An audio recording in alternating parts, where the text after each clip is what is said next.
Assalamualaikum warahmatullahi wabarakatuh. Perkenalkan, kami dari kelompok 11 ingin mempresentasikan materi akuntansi keuangan menengah 1 dari chapter 14 yaitu non-current liabilities. Sebelumnya, perkenalkan saya Bintang Kalila. Saya Sofan Adriansyah. Saya Haryadini Kurniati.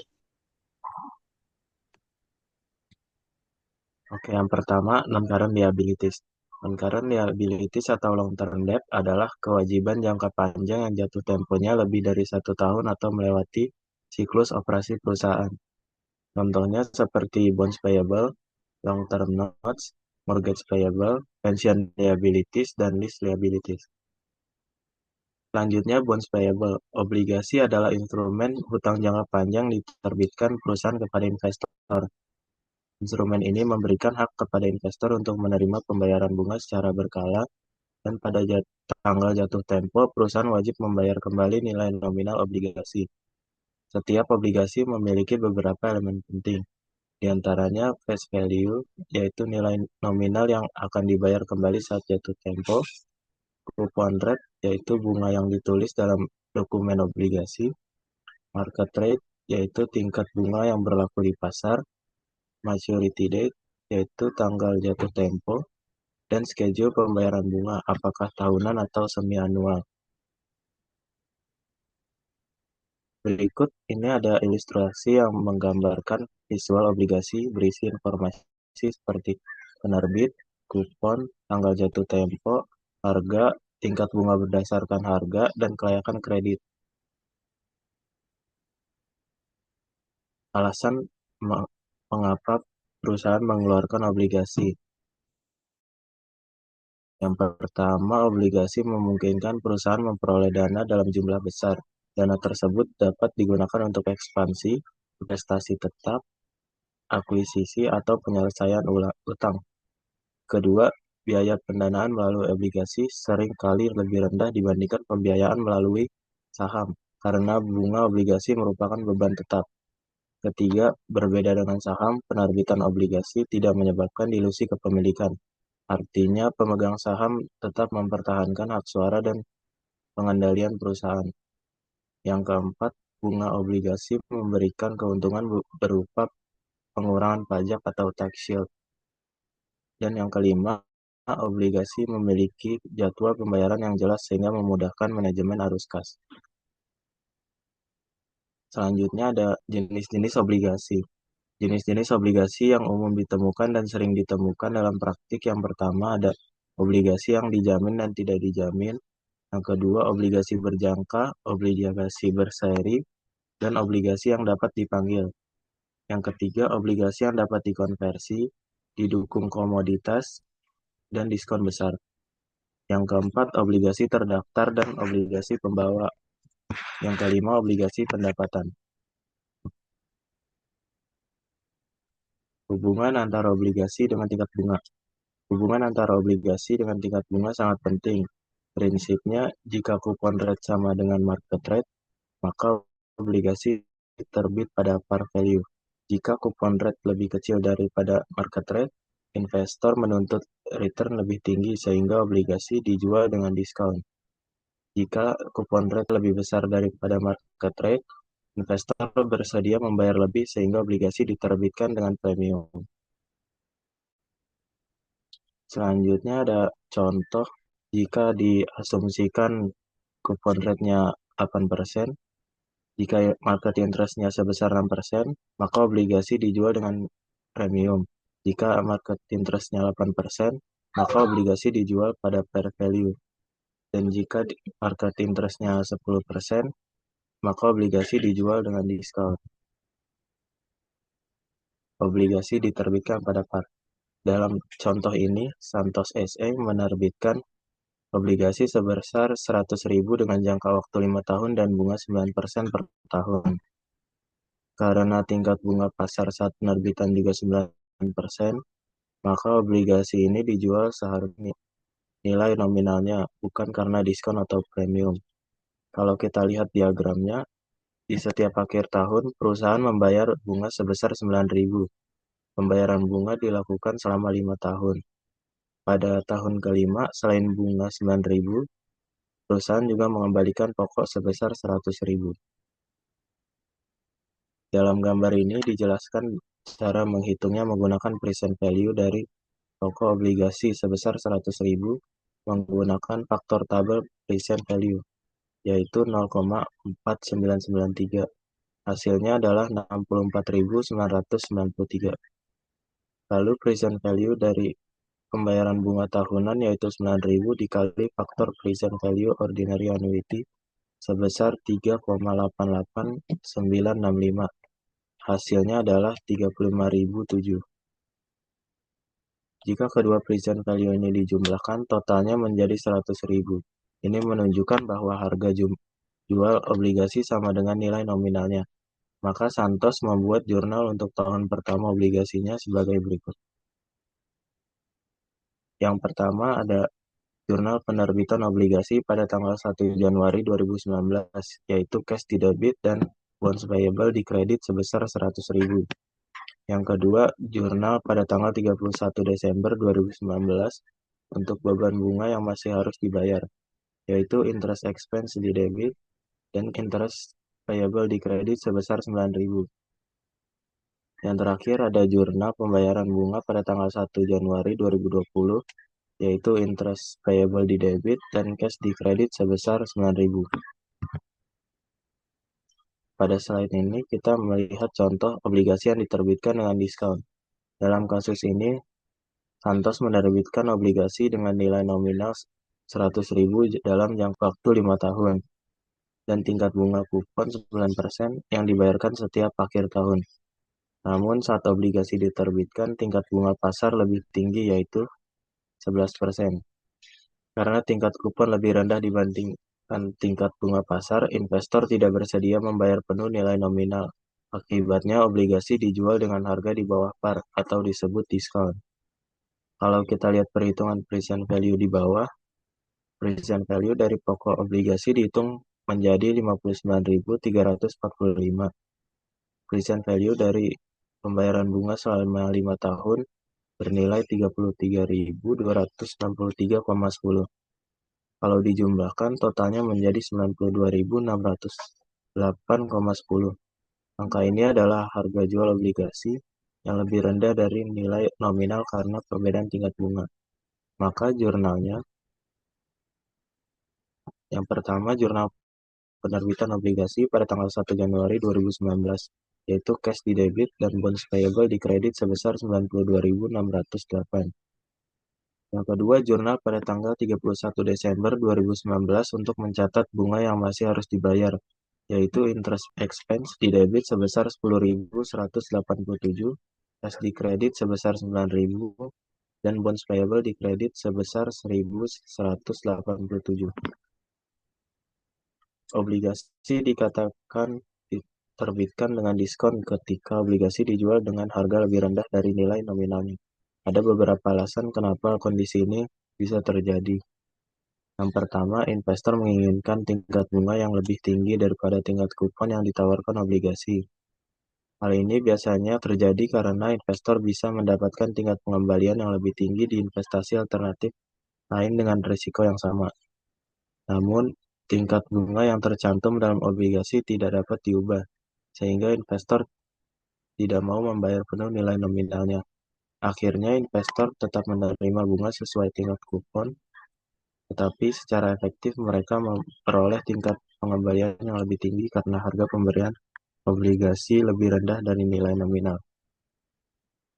Sebagaimana dibahas sebelumnya, dengan membayar lebih atau kurang pada saat penerbitan, investor mendapatkan tingkat bunga yang berbeda dari tingkat kupon obligasi. Jika obligasi diterbitkan dengan diskonto, jumlah yang dibayarkan pada saat jatuh tempo lebih besar daripada jumlah penerbitan.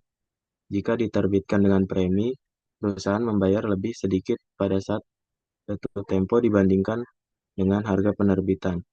Perusahaan mencatat penyesuaian biaya ini sebagai beban bunga obligasi selama masa berlaku obligasi melalui proses yang disebut amortisasi. Amortisasi diskonto meningkatkan beban bunga obligasi. Amortisasi premium mengurangi beban bunga obligasi. Prosedur yang diwajibkan untuk amortisasi diskonto atau premium adalah metode bunga efektif, juga disebut amortisasi nilai kini. Dengan metode bunga efektif, perusahaan menghitung beban bunga obligasi terlebih dahulu dengan mengalihkan nilai tercatat obligasi pada awal periode dengan tingkat bunga efektif, menentukan amortisasi diskonto atau premium obligasi selanjutnya dengan membandingkan beban bunga obligasi dengan bunga yang harus dibayarkan. Pada gambar ini menunjukkan rumus perhitungan amortisasi diskon, yang di mana beban bunga dihitung dari nilai tercatat obligasi dikalikan dengan tingkat bunga efektif. Lalu beban bunga dikurangi bunga tunai yang dibayar berdasarkan tingkat kupon. Hasil dari keduanya menjadi jumlah amortisasi diskon. Obligasi dikeluarkan dengan diskon. Contoh, asumsikan Evermaster menerbitkan obligasi senilai 100.000 euro dengan tingkat bunga 8% pada tanggal 1 Januari 2022. Jatuh tempo pada tanggal 1 Januari 2027. Dengan bunga yang harus dibayarkan setiap tanggal 1 Juli dan 1 Januari. Karena investor mensyaratkan suku bunga efektif 10%, mereka membayar 92.278 euro untuk obligasi senilai 100.000 euro, sehingga menghasilkan diskonto sebesar 7.722 euro.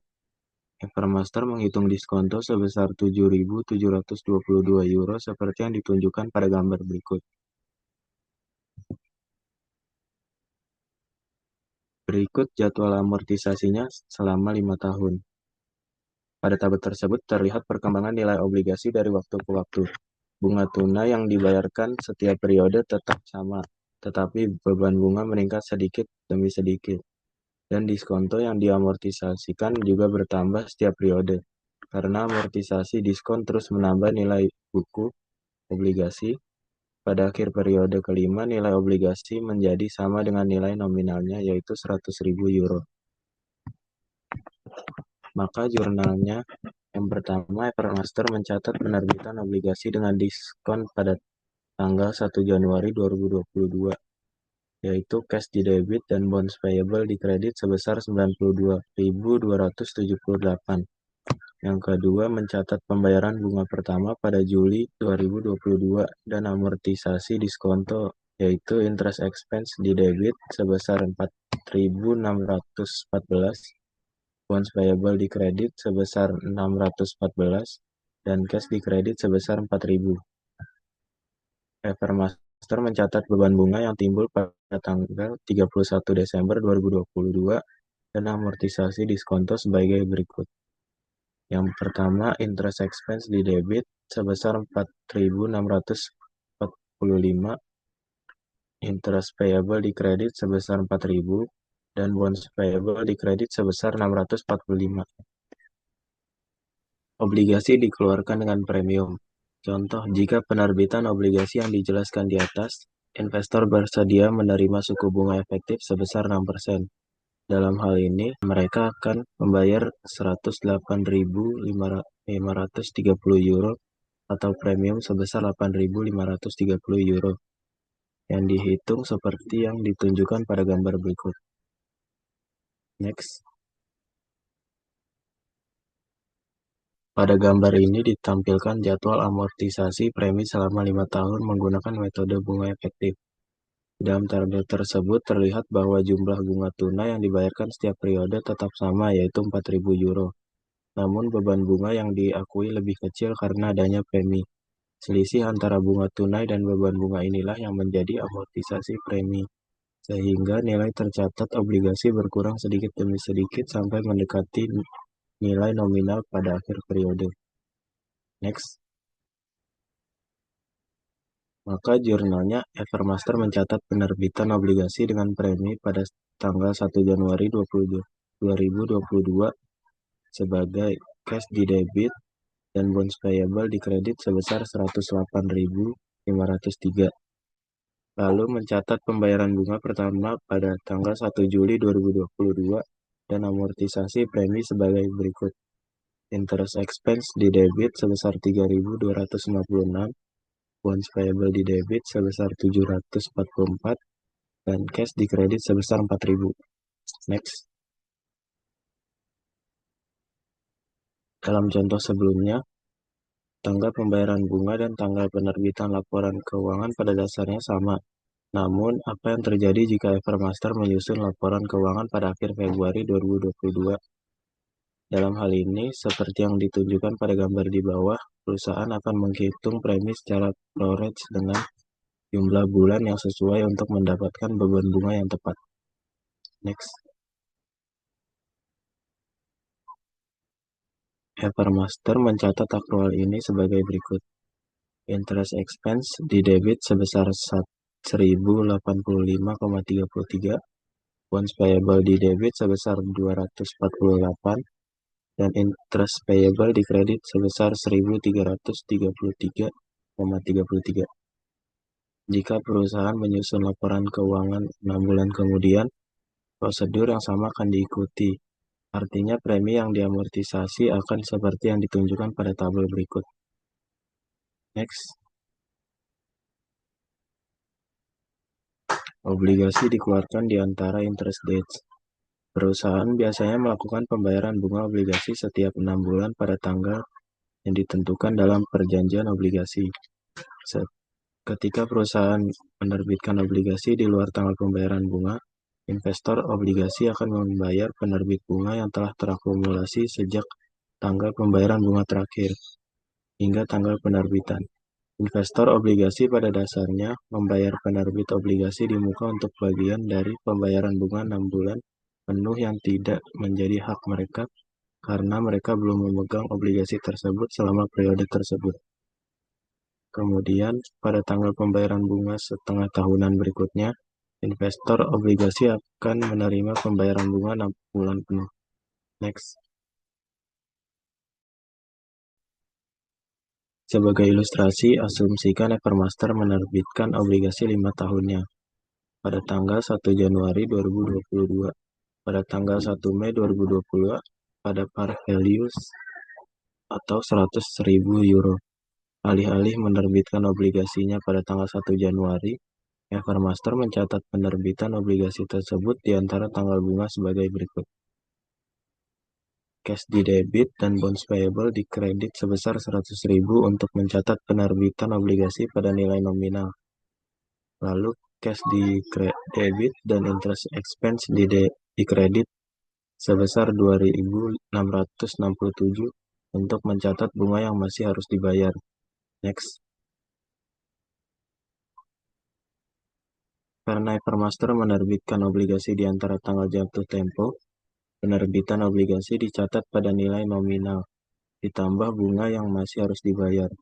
Artinya total pembayaran oleh investor obligasi sudah masuk bunga, termasuk bunga yang masih harus dibayar selama 4 bulan. Pada tanggal 1 Juli 2022, 2 bulan setelah tanggal pembelian, Evermaster membayar bunga 6 bulan kepada investor dengan membuat entry berikut. Interest expense di debit dan cash di kredit sebesar 4.000 untuk mencatat pembayaran bunga pertama.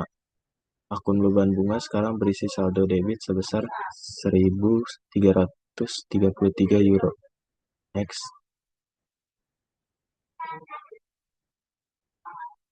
Obligasi diterbitkan pada diskon atau premium.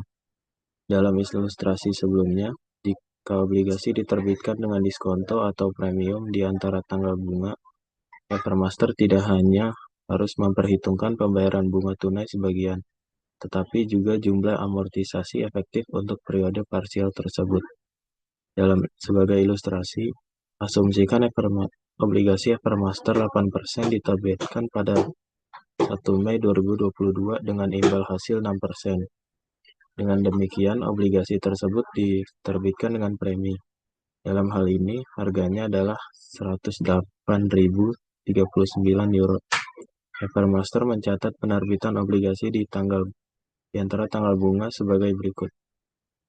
Next.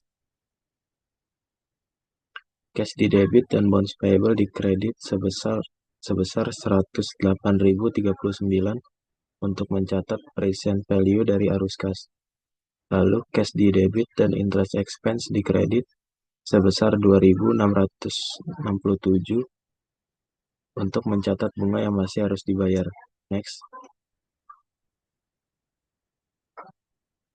Dalam kasus ini, Evermaster menerima total 110.706 euro pada saat penerbitan, terdiri dari harga obligasi sebesar 108.039 euro ditambah bunga yang masih harus dibayar sebesar 2.667 euro. Dengan mengikuti prosedur bunga efektif, Evermaster kemudian menentukan beban bunga sejak tanggal penjualan, bukan sejak tanggal penerbitan obligasi. Tabel di bawah ini akan menunjukkan perhitungannya menggunakan suku bunga efektif 6%. Dengan demikian, beban bunga obligasi untuk 2 bulan tersebut adalah 1.080 euro. Next. Amortisasi premi obligasi juga hanya berlaku selama 2 bulan. Amortisasi ini dihitung dengan mengambil selisih antara kas bersih yang dibayarkan terkait bunga obligasi dan beban bunga efektif sebesar 1.080 euro. Tabel di bawah ini juga menunjukkan perhitungan amortisasi parsial menggunakan suku bunga efektif 6%. Next.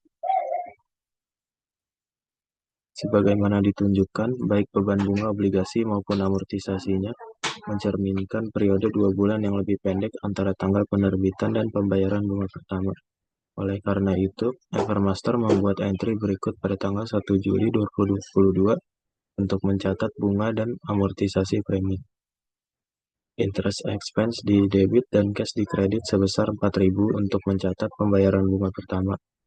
Lalu bonds payable di debit dan interest expense di kredit sebesar 253 untuk mencatat amortisasi premi 2 bulan. Next.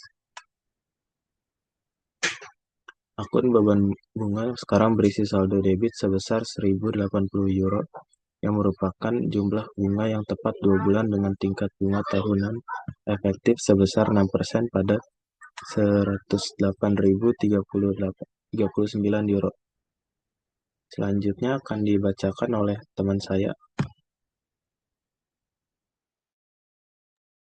Oke, selanjutnya itu ada long term notes payable.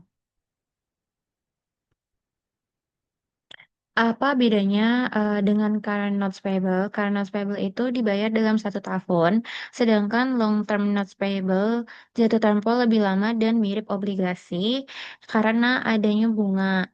Nah, notes ini juga dicatat pakai present value, lalu diskon atau premiumnya itu diamortisasi seperti obligasi. Kenapa long term notes payable itu mirip sama obligasi? Karena dua-duanya itu punya tanggal jatuh tempo yang jelas dan ada bunga. Bedanya itu, notes itu nggak semudah obligasi untuk diperjualbelikan di pasar modal, dan biasanya perusahaan kecil itu memakai notes untuk utang jangka pajak mereka. Sementara perusahaan yang besar itu bisa pakai keduanya. Nah, selanjutnya itu ada issue at face value. Contohnya itu Scandinavian Imports menerbitkan sebuah notes payable kepada Bigelow ASA dengan nilai nominal 10.000 euro dengan jangka waktu 3 tahun dan suku bunga 10% per tahun. Pembayaran bunganya dilakukan setiap akhir tahun dan karena suku bunganya tertulis sama persis dengan dengan suku bunga efektif yaitu 10%. Jurnalnya itu cash pada notes payable sebesar 10.000 euro. Lalu Scandinavian Imports itu akan mengakui beban bunga yang terjadi setiap tahunnya. Jurnalnya itu interest expense pada cash sebesar 1.000 euro. Selanjutnya itu ada notes not issued at face value. Yang pertama itu ada zero interest bearing notes. Nah, zero interest bearing notes itu notes tanpa bunga yang diterbitkan hanya untuk menerima kas.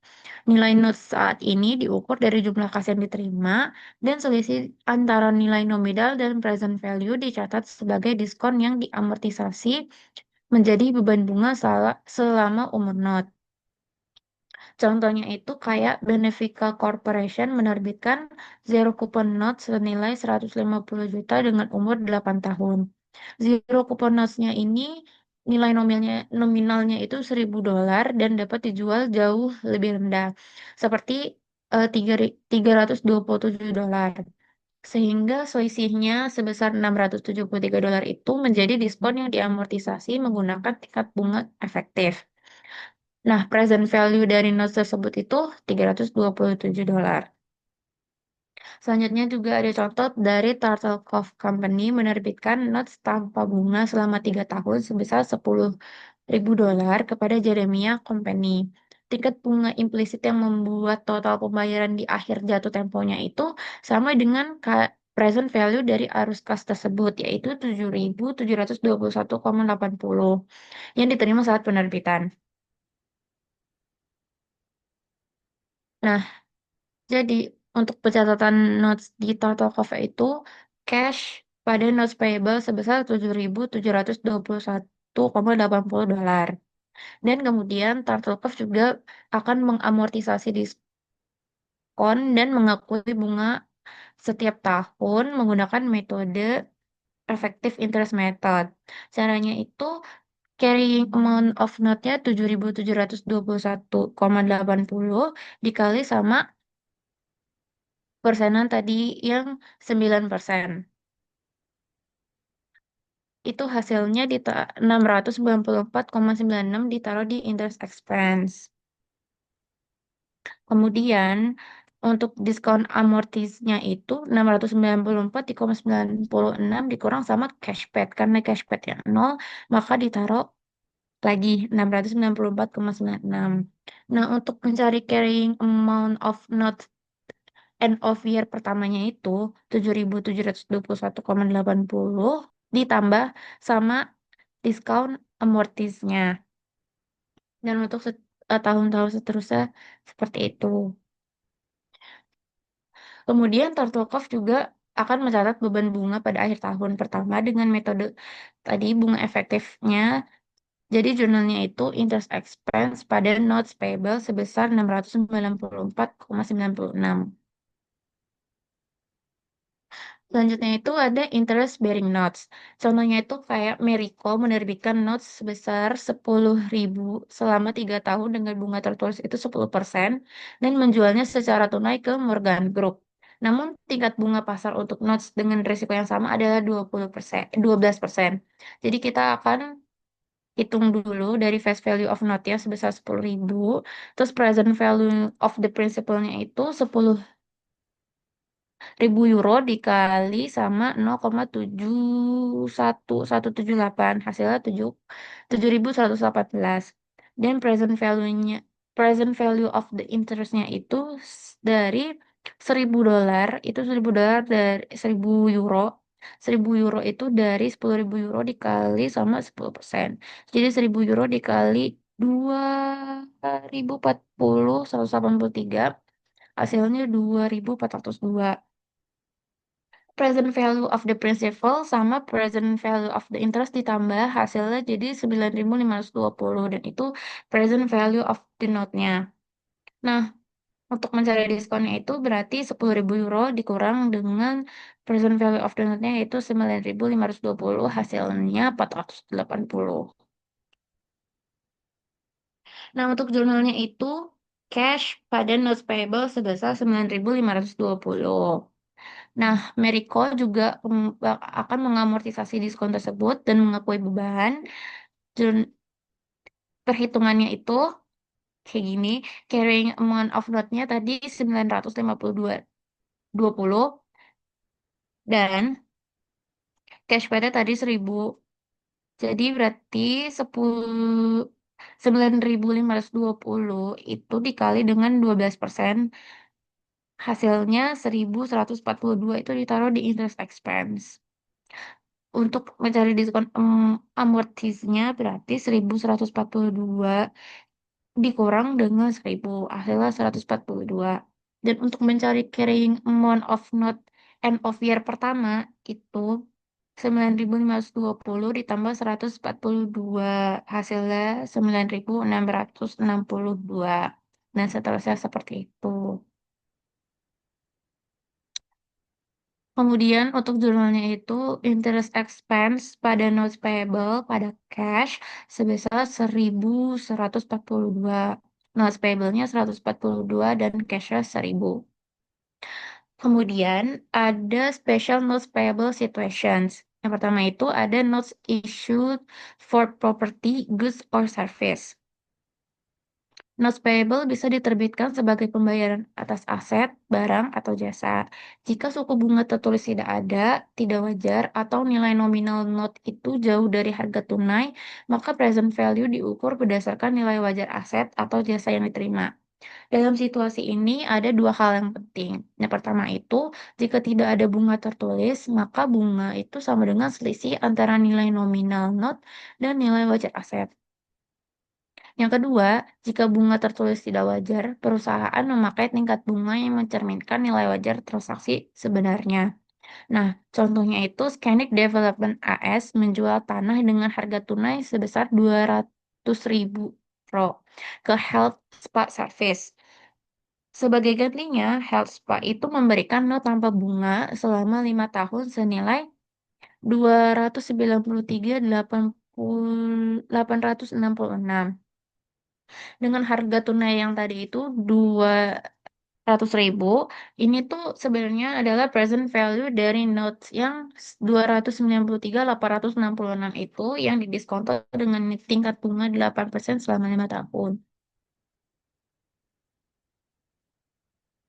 Karena selisih antara harga tunai tadi 200.000 dan nilai nominal note-nya itu 293.866 itu adalah bunga dengan tingkat efektif 8%. Transaksi keduanya itu dicatat berdasarkan nilai tunai 200.000 pada tanggal pertukaran. Nah, ini untuk jurnal dari Health Spa pada notes payable sebesar 200.000. Dan untuk disconnect development AS-nya itu notes receivable pada sales revenue sebesar 200.000.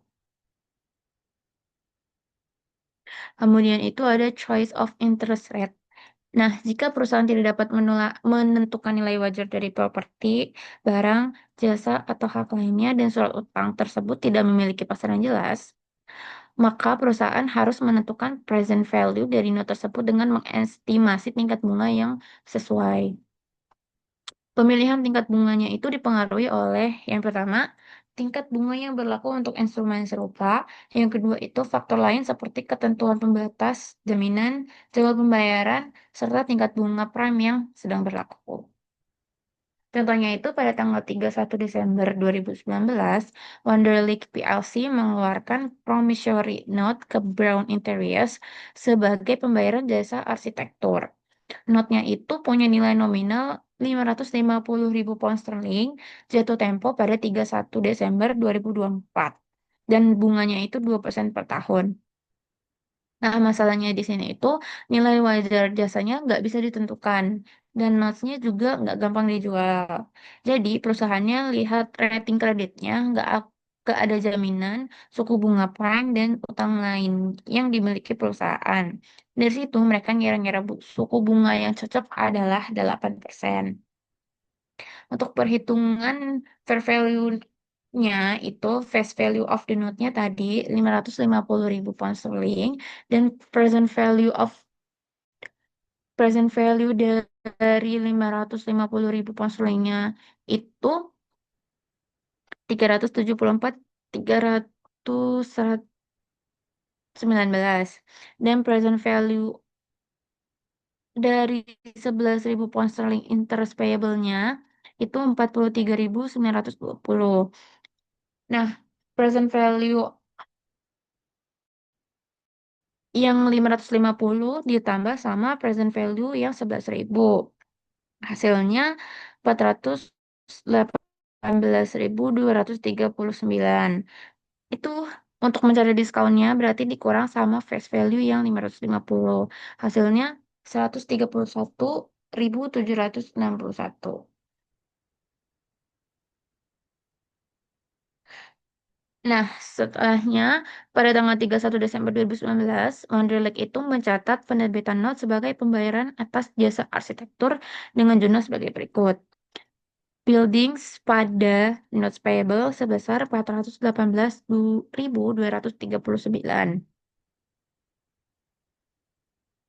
Nah, ini ada juga schedule of note discount amortisasinya menggunakan metode effective interest method. Yang pertama berarti 550.000 pound sterling itu dikali dengan 2%, hasilnya 11.000 ditaruh di cashpad. Kemudian tadi carrying amount of note-nya kan 418.239 itu dikali dengan interest expense-nya sebesar 8%. Hasilnya 33.459. Kemudian untuk mencari diskon amortize-nya itu berarti 33.459 dikurang 11.000. Hasilnya 22.459. Nah, untuk mencari carrying amount of note-nya untuk tanggal 31 bulan 12 di tahun 2020 itu 418.239 ditambah dengan 22.459, hasilnya 440.698. Dan seterusnya seperti itu. Nah, untuk pembayaran bunga tahun pertama dan amortisasi diskonnya itu dicatat sebagai berikut.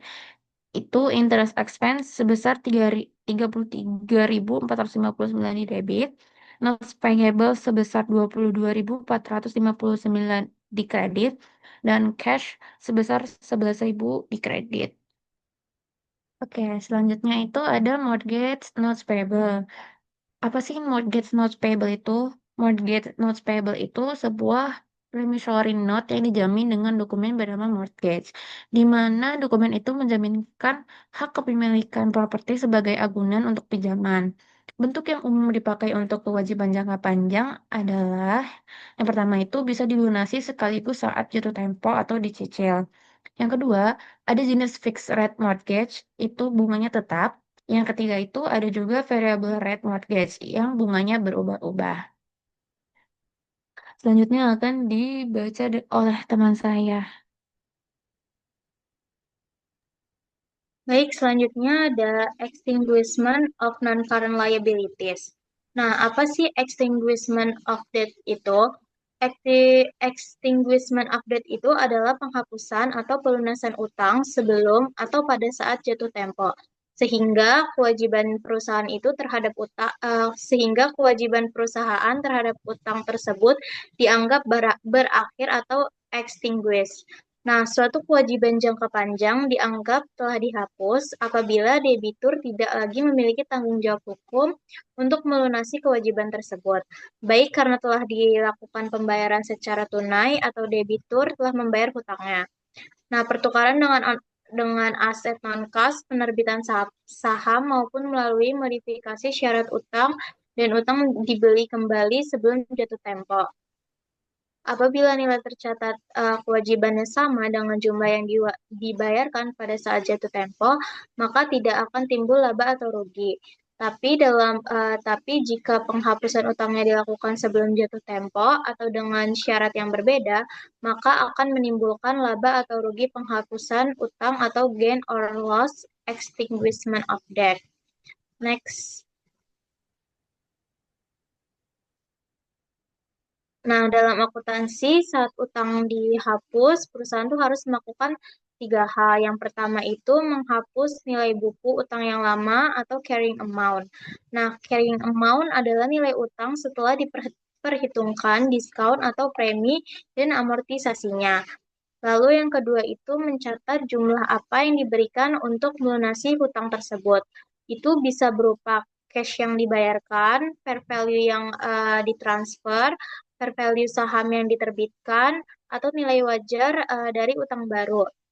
Yang ketiga itu menghitung selisihnya gain atau loss. Jadi kalau perusahaannya membayar lebih banyak dari nilai buku hutangnya, maka akan timbul rugi atau loss. Tapi kalau perusahaannya membayarnya lebih sedikit, itu akan timbul untung atau gain. Next. Nah, selanjutnya ada 3 metode extinguishment, yaitu 3 situasi umum selain pembayaran pada saat jatuh tempo. Yang pertama itu ada pelunasan dengan uang tunai sebelum jatuh tempo. Yang kedua ada penghapusan dengan cara mengalihkan aset atau surat berharga. Dan yang terakhir itu ada penghapusan dengan perubahan ketentuan. Next. Nah, di sini ada pengertian yang pertama itu pelunasan dengan kas sebelum jatuh tempo. Nah, jika debiturnya itu melunasi kewajiban dengan kas sebelum tanggal jatuh tempo, maka debitur itu harus membayar sejumlah kas yang disebut requisition price, yaitu perbedaan antara requisition price dengan nilai tercatat kewajiban diakui sebagai laba atau rugi. Nah, jika requisition price-nya itu lebih besar dari nilai yang tercatat, itu akan timbul rugi. Tapi jika requisition price-nya itu lebih kecil dari nilai yang dicatat, itu akan menghasilkan laba. Nah, di sini ada contohnya, yaitu obligasi Master yang diterbitkan dengan diskonto pada tanggal 1 Januari 2019. Obligasi ini jatuh tempo dalam 5 tahun. Obligasi ini memiliki nilai nominal sebesar 100.000 euro dan tingkat kuponnya itu 8% yang dibayarkan setiap 6 bulan dan dijual dengan imbal hasil 10%. Next. Nah, di sini pelunasan dengan kas sebelum jatuh tempo. Karena perusahaan itu menerbitkan obligasi bondsnya pada 1 Januari, lalu dijual dengan diskon karena kan kupon rate-nya itu 8%, sedangkan market rate-nya itu 10%. Maka harga jual itu pasti di bawah nilai nominal. Maka kita akan menghitung amortization schedule-nya yang setiap periode. Yang pertama pada tanggal 1 bulan 1 tahun 2019, issuance-nya itu carrying amount-nya bonds itu kan dijual di harga 92.278 euro. Jadi kita tulis 92.278 euronya tuh di carrying amount of bonds. Nah, selanjutnya pada tanggal 1 bulan 7 2019, cash paid-nya itu kupon rate dari 8% kita kalikan dengan 100.000 euro, kita kali 6 per 12, yaitu dapat sebesar 4.000 euro. Lalu interest expense-nya itu 92.278 kita kalikan dengan 5%. Hasilnya itu 4.614 euro. Lalu discount amortization-nya itu tinggal kita kurang antara interest expense dan cash paid-nya. Jadi 4.614 kita kurangkan dengan 4.000, dapat discount amortization-nya itu sebesar 614. Selanjutnya carrying amount barunya itu kita tambahkan dari carrying amount of bond, yaitu 92.278, kita tambahkan dengan diskon amortized-nya itu 614. Dapat carrying amount yang baru itu 92.892. Lalu pada tanggal 1 bulan 1 2020, interest expense-nya itu 92.892, kita kalikan 5%, dapat 4.645. Lalu kita hitung diskon amortized-nya itu 4.645, kita kurangkan dengan cash paid, yaitu 4.000, dapat 645. Lalu carrying amount-nya itu 92.892 ditambah dengan 645, dapat hasil 93.537. Lalu untuk periode tanggal 1 bulan 7 2020 itu interest expense-nya sebesar 93.537, kita kalikan dengan 5%, dapat 4.677 euro. Lalu diskon amortizingnya itu 4.677, kita kurangkan dengan cash paid yaitu 4.000, dapat hasil 677. Lalu carrying amount-nya itu 93.537, kita tambahkan dengan diskon amortizingnya itu yang 677, jadi menghasilkan 94.214. Next. Ya, selanjutnya pelunasan dengan kas sebelum jatuh tempo itu kita hitung call price-nya yaitu 101% dari face value. Jadi 101% dikali 100.000 dapat 101.000 euro. Lalu carrying amount-nya tadi sebesar 94.925 euro. Nah, kita hitung gain atau loss extinguishment-nya itu yaitu requisition price dikurang carrying amount, yaitu 101.000 dikurang 94.925. Karena carrying amount-nya itu lebih kecil daripada requisition price, maka timbulnya adalah loss, yaitu sebesar 6.075 euro. Maka jurnalnya adalah bonds payable di debit sebesar 94.925, lalu ada loss on extinguishment of debt di debit sebesar 6.075 euro, dan cashnya di kredit sebesar 101.000 euro. Next. Selanjutnya itu ada pelunasan dengan aset atau transfer of asset. Nah, pelunasan utang dapat dilakukan dengan menyerahkan aset non-kas seperti tanah, gedung, atau aset lainnya kepada kreditur. Nah, aset tersebut dinilai dengan nilai wajarnya.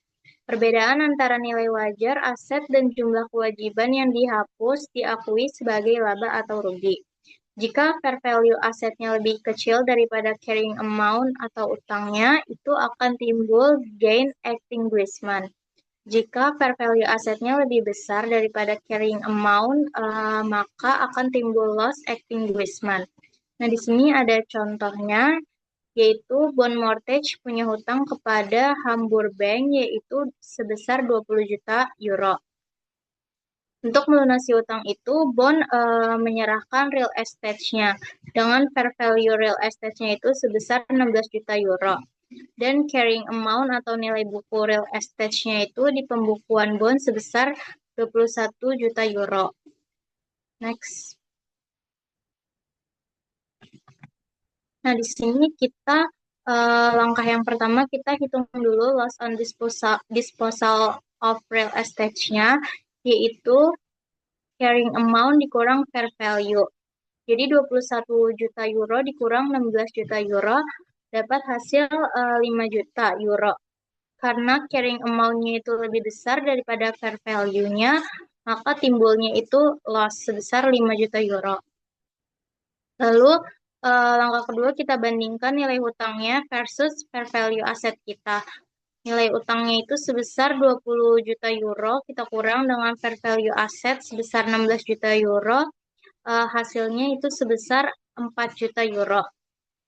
Karena fair value aset kita lebih kecil daripada nilai utang kita, maka itu timbullah gain.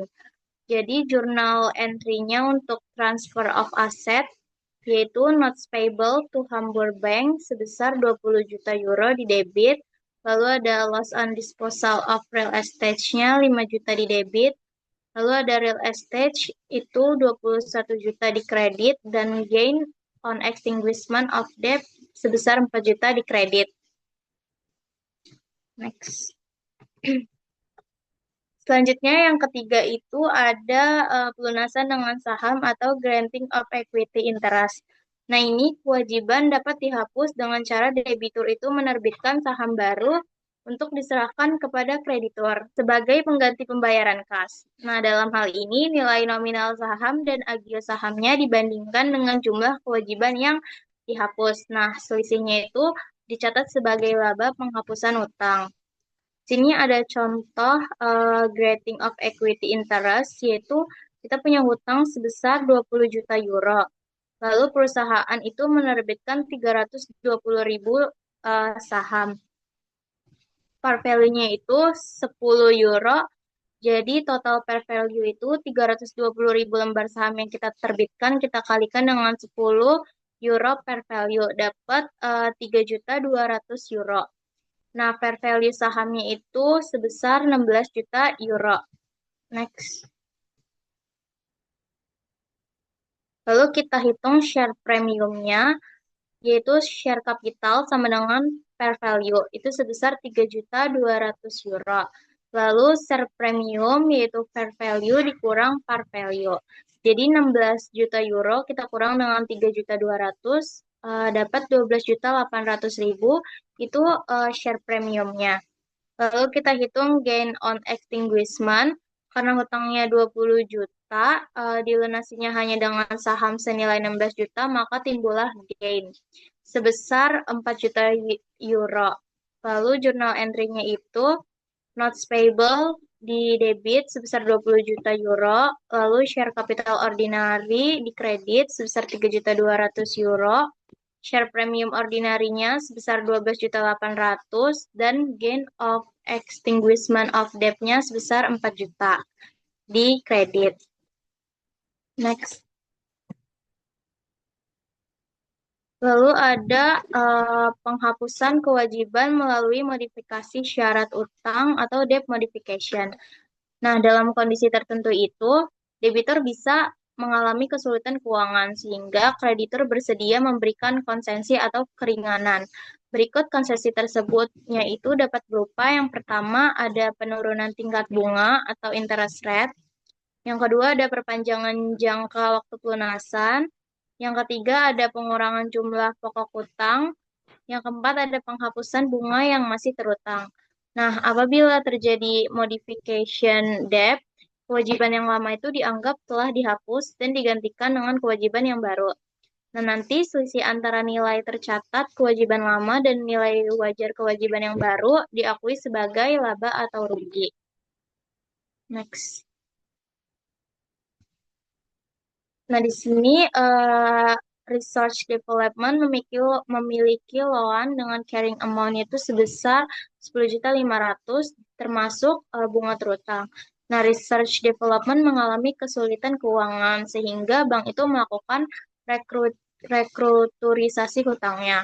Modifikasi yang diberikan bank itu yang pertama, pokok utangnya diturunkan dari 10.500.000 menjadi 9 juta.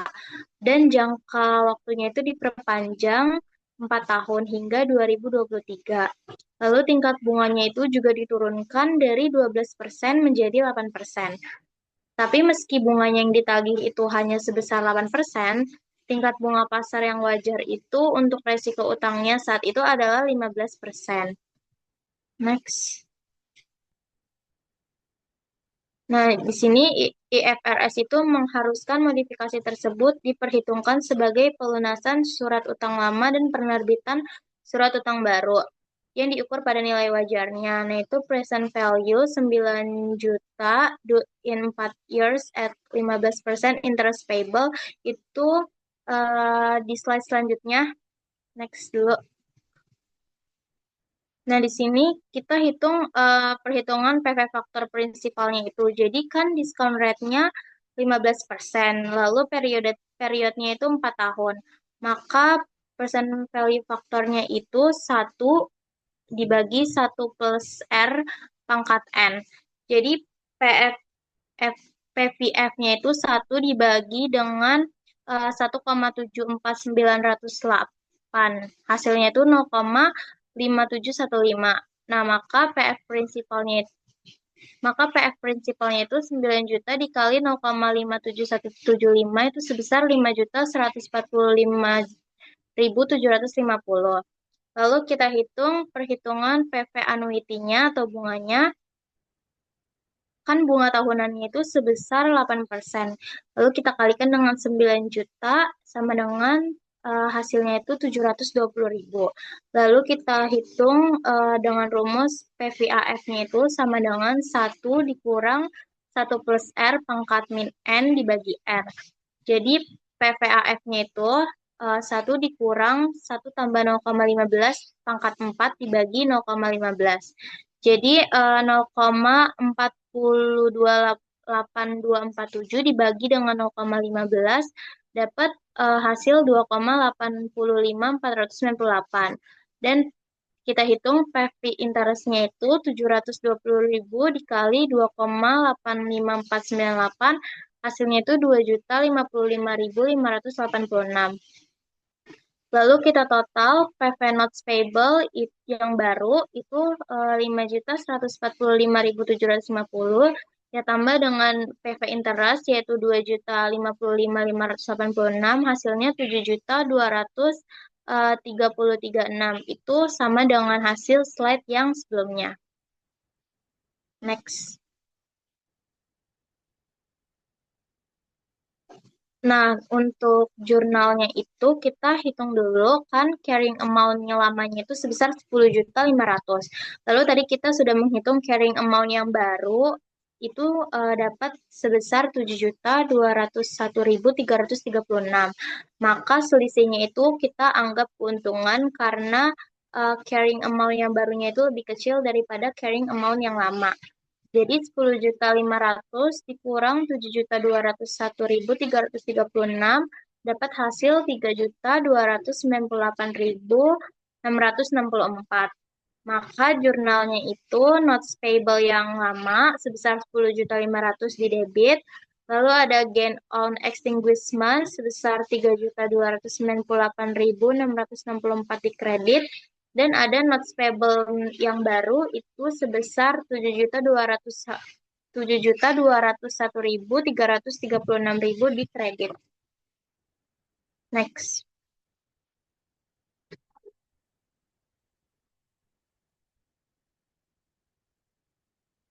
Lalu di sini ada schedule of interest and amortization-nya, yaitu pengembangan research mengakui beban bunga pada surat utang ini menggunakan suku bunga efektif 15%.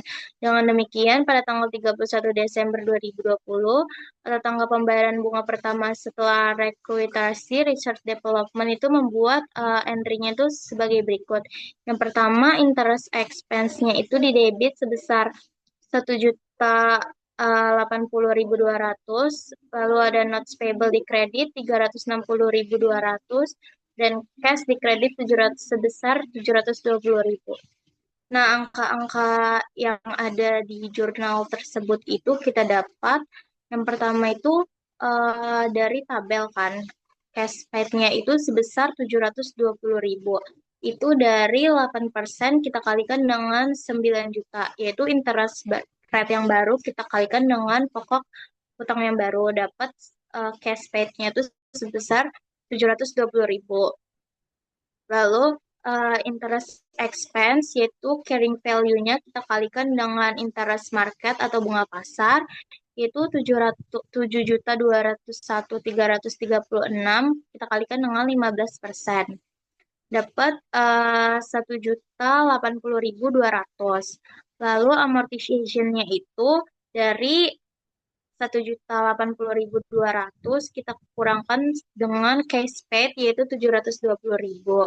Dapat 360.200. Nah, carrying value-nya itu dari carrying value yang lama yaitu tanggal 12 sebesar 7.201.336 kita tambah dengan amortization sebesar 360.200.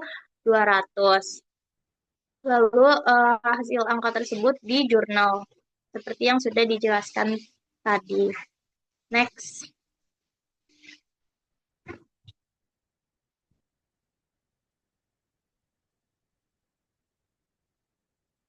Nah, untuk jurnal pelunasannya pada tahun 2023 itu tinggal mendebitkan notes payable sebesar 90 juta di debit dan cash-nya sebesar 9 juta di kredit. Next. Nah, selanjutnya akan dijelaskan oleh teman saya. Selanjutnya itu ada presentation and analysis. Nah, ini presentation of non-current liabilities itu biasanya pengungkapan terkait notes akan menjelaskan hal-hal seperti jenis kewajiban, tanggal jatuh tempo, tingkat bunga, ketentuan call, hak konversi, batasan dari kreditur, serta aset yang ditetapkan atau dijaminkan sebagai agunan. Nilai wajar dari utang juga harus dicantumkan. Selain itu, perusahaan wajib mengungkapkan jadwal pembayaran di masa depan untuk sinking fund dan jumlah utang jangka panjang yang jatuh tempo dalam 5 tahun ke depan. Kemudian ada analysis of non-current liabilities. Itu satu rasio yang bisa menunjukin kemampuan perusahaan buat bayar utang dan ngejaga kelangsungan jangka panjangnya. Itu tuh rumusnya times interest earned sama dengan income taxes and interest expense dibagi sama interest expense. Nah, ini tuh nunjukin seberapa mampu perusahaan buat bayar beban bunga pas jatuh tempo. Nah, selanjutnya itu ada contoh dari analysis of non-current liabilities. Contohnya itu Novartis memiliki total liabilitas sebesar 54.434 juta, total aset sebesar 131.556 juta, beban bunga sebesar 655 juta, pajak penghasilan sebesar 1.106 juta, dan laba bersih sebesar 17.794 juta. Langkah yang pertamanya itu kita harus menghitung debt to asset rasionya. Itu dari total liabilities dibagi dengan total aset. Itu 54.434 juta dibagi 131.556 juta. Hasilnya itu 0,414 atau 41%. Kemudian kita baru bisa ngitung time interest earned-nya. Itu 17.794 juta ditambah 655 juta ditambah 1.106 juta dibagi sama 655 juta. Hasilnya itu 29,85 kali. Selanjutnya akan dibacakan oleh teman saya. Oke, selanjutnya ada Global Accounting Insight. Nah, di sini tuh ada GAAP dan IFRS. Nah, itu tuh adalah dua kerangka kerja akuntansi global yang berbeda. Kalau misalnya GAAP atau Generally Accepted Accounting Principle, itu adalah sistem berbasis aturan yang digunakan di Amerika Serikat. Sedangkan kalau IFRS itu International Financing Reporting Standard, itu adalah sistem berbasis prinsip yang digunakan di lebih dari 140 negara. Selanjutnya ada persamaan IFRS dan United States GAAP. Yang pertama itu definisi liabilities-nya itu sama. Jadi IFRS dan GAAP itu sepakat bahwa hutang itu adalah kewajiban yang harus dibayar di masa depan akibat dari adanya kejadian di masa lalu. Contohnya itu misalnya kita pinjam uang sebesar 10 juta. Nah, itu termasuk hutang dan harus kita bayar nanti. Lalu yang kedua ada klasifikasinya itu sama. Jadi klasifikasi utangnya itu sama, yaitu ada current versus non-current. Kalau current itu harus dibayar kurang dari 1 tahun, sedangkan non-current liabilities itu bisa lebih dari 1 tahun. Contohnya itu kalau misalnya utang bank 5 tahun, itu masuknya ke non-current. Kalau misalnya utang listrik bulan depan, itu masuknya ke current. Lalu yang ketiga ada biaya penerbitan obligasi dikurangkan dari nilai utang atau carrying amount-nya. Jadi kalau misalnya perusahaan itu mengeluarkan biaya waktu untuk menerbitkan obligasi, misalnya bayar notaris, bayar penjamin, emisi, dan lain-lainnya, biaya itu tuh tidak langsung jadi beban, tapi dikurangkan dari nilai obligasinya dan diamortisasi dulu. Lalu yang keempat ada estimasi kerugian. Kalau misalnya memperkirakan kerugian harus pakai angka terbaik atau best estimate. Nah, kedua standar tersebut tuh mengharuskan best estimate dari kemungkinan kerugian. Tapi kalau misalnya United United States GAAP, gunakannya itu nilai minimum dari range-nya. Sedangkan kalau IFRS itu gunakan nilai tengah atau midpoint-nya jika semua angkanya berkemungkinan sama. Next. Selanjutnya ada perbedaan IFRS dengan United States GAAP. Yang pertama, refinancing-nya itu refinancing debt atau perpanjangan utangnya. Kalau misalnya utang jangka panjang GAAP itu utangnya boleh dibilang jangka panjang jika perpanjangan utangnya itu sudah benar-benar selesai sebelum laporannya itu diterbitkan. Tapi kalau IFRS itu utangnya boleh dianggap jangka panjang asal perpanjangannya itu selesai sebelum tanggal laporan. Jadi kalau GAAP itu lebih ketat, sedangkan IFRS itu lebih fleksibel. Lalu ada terminologi kontingensi, yaitu kalau GAAP, kontingensinya dapat dicatat sebagai liabilities dalam kondisi tertentu.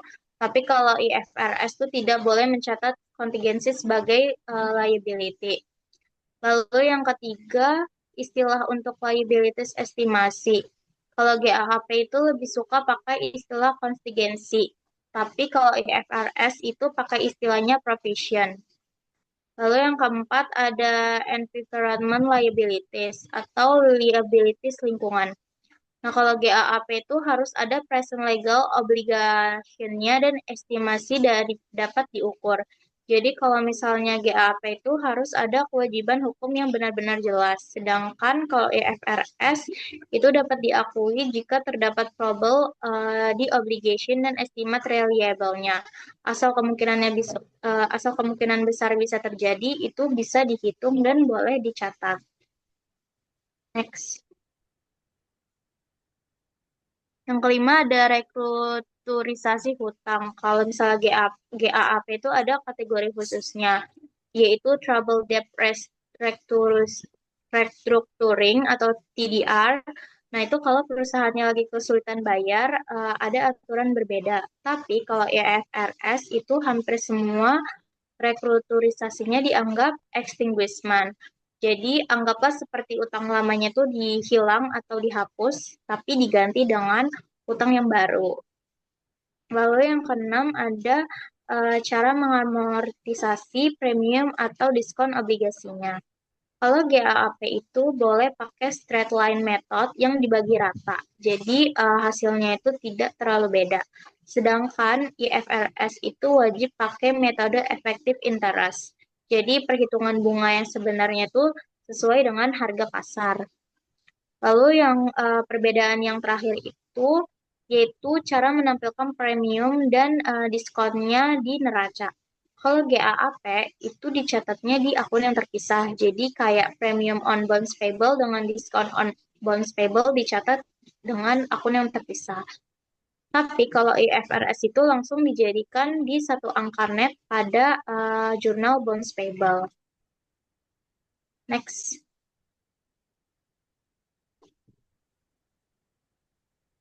Nah, di sini ada contoh pencatatan GAAP. Yaitu yang pertama ada contoh pencatatan premium bonds GAAP.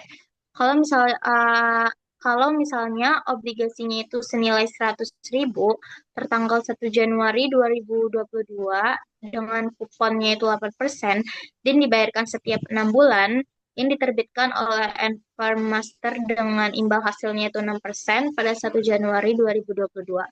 Maka jurnal entry-nya itu cash besar 108.530 di debit, lalu ada bonds payable di kredit sebesar 100.000 dan ada premium on bonds payable di kredit sebesar 8.530. Nah, kalau misalnya di IFRS itu hanya ada jurnal cash sebesar 108.530 di debit dan bonds payable sebesar 8.530.000 di kredit. Jadi tidak ada jurnal premium on bonds payable. Lalu yang contoh kedua itu contoh jurnal entry GAAP saat pembayaran bunga. Nah, di sini ada interest expense-nya itu sebesar 3.000 euro 258 3.000 euro 256 itu dari 108.530 dikali dengan 6/12 karena semi annual. Lalu ada premium on bonds payable-nya sebesar 744 di debit, itu dari 4.000 kita kurangkan dengan interest expense sebesar 3.256. Jadi hasilnya 744 di debit, dan cash yang kita bayarkan itu sebesar 4.000 euro di kredit, itu dari 100.000 euro dikalikan dengan 0,8 dikalikan dengan 6/12. Hasilnya sebesar 4.000 euro di kredit. Next. Oke, sekian presentasi mengenai non-current liabilities chapter 14 dari kelompok 11. Kurang lebihnya mohon dimaafkan jika ada salah-salah kata. Wabillahi taufiq wal hidayah. Wassalamualaikum warahmatullahi wabarakatuh.